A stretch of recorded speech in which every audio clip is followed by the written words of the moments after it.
Assalamualaikum warahmatullahi wabarakatuh. Pada kesempatan kali ini kita akan membahas tentang integral. Ada yang tahu nggak sih apa itu integral?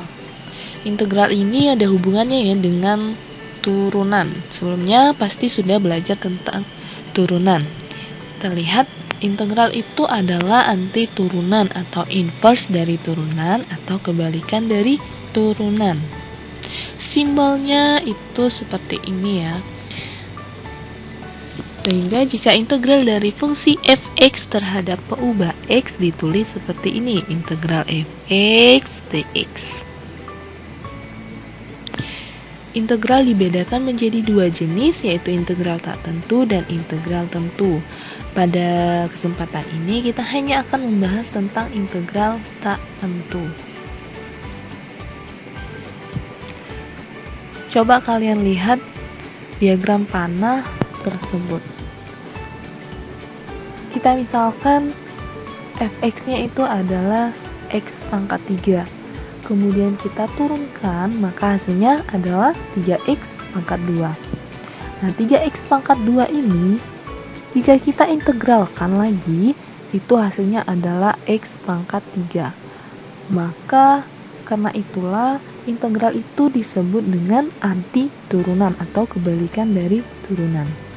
Untuk lebih jelasnya kita lihat contoh. Contoh ya, yang pertama, d per dx dari x pangkat 4 ditambah 3 itu hasilnya adalah 4x pangkat 3. d per dx ini artinya adalah turunan. Jadi turunan dari x pangkat 4 ditambah 3 itu adalah hasilnya 4x pangkat 3. Jika 4x pangkat 3 ini kita integralkan, yaitu menjadi integral 4x pangkat 3 dx, itu hasilnya adalah kebalikannya ya, yaitu x pangkat 4 ditambah 3. Contoh yang kedua, d per dx dari x pangkat 4 ditambah 4 itu hasilnya sama, adalah 4x pangkat 3, turunannya ya. Kemudian kita balik lagi, integral dari 4x pangkat 3 tadi hasilnya adalah x pangkat 4 ditambah 4. Yang ketiga, turunan dari d per dx x pangkat 4 ditambah 5 itu hasilnya juga adalah 4x pangkat 3. Kemudian kita integralkan lagi 4x pangkat 3-nya dari soal ini, maka kebalikannya lagi yaitu hasilnya adalah 4x ditambah 5. Jika kalian lihat, perbedaan dari hasil integral ini hanya terdapat pada konstantanya, yaitu 3, 4, dan 5. Maka integral dari 4x pangkat 3 dx ini adalah x pangkat 4 ditambah c, di mana c itu adalah suatu konstanta. Jadi pengintegralan dalam bentuk integral fx dx itulah yang dinamakan dengan integral tak tentu dari fx terhadap x, yang ditulis seperti ini. Integral fx dx sama dengan fungsi fx ditambah c, yang dimana c itu tadi adalah suatu konstanta. Lalu bagaimana dengan integral x pangkat n dx? Hasilnya bagaimana? Kita lihat lagi. Misalkan c itu adalah konstanta dan penurunan fungsi aljabar fx terhadap peubah x. Dan misalkan fx-nya itu adalah setengah x kuadrat ditambah c, maka turunannya adalah x, ya kan? Karena setengah dikali 2 itu adalah 1, dikali x, pangkatnya kita kurangkan 1, maka pangkatnya menjadi 1, maka hasilnya adalah x. Kemudian untuk fx-nya 1/3x pangkat 3 ditambah c, maka turunannya adalah x pangkat 2.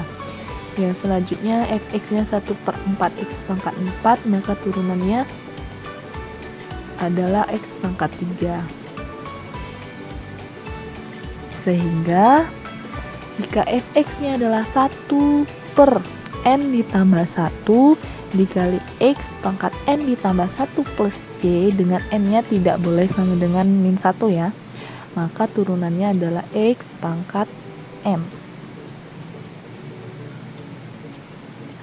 Sekarang coba kita balik dari hasil turunan fungsi fx tadi ke dalam bentuk integral.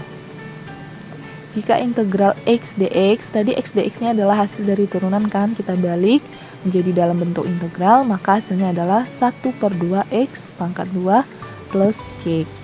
Selanjutnya juga ini integral dari x pangkat 2 dx itu hasilnya 1/3 x tambah 3 ditambah c. Dan selanjutnya maka integral dari x pangkat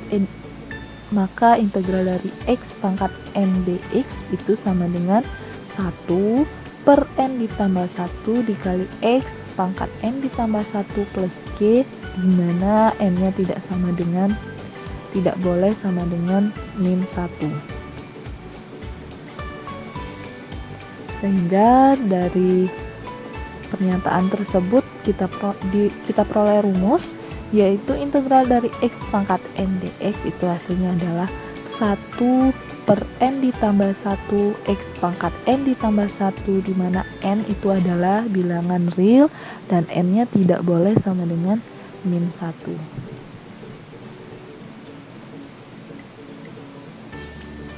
Nah, perluasan dari rumus tadi kita peroleh beberapa rumus lagi, dimana integral dari a x pangkat n dx itu sama dengan a per n ditambah 1 dikali x pangkat n ditambah 1 plus c. A-nya apa? A-nya adalah koefisien dari variabel x, dimana n-nya juga bilangan real dan tidak boleh sama dengan min 1.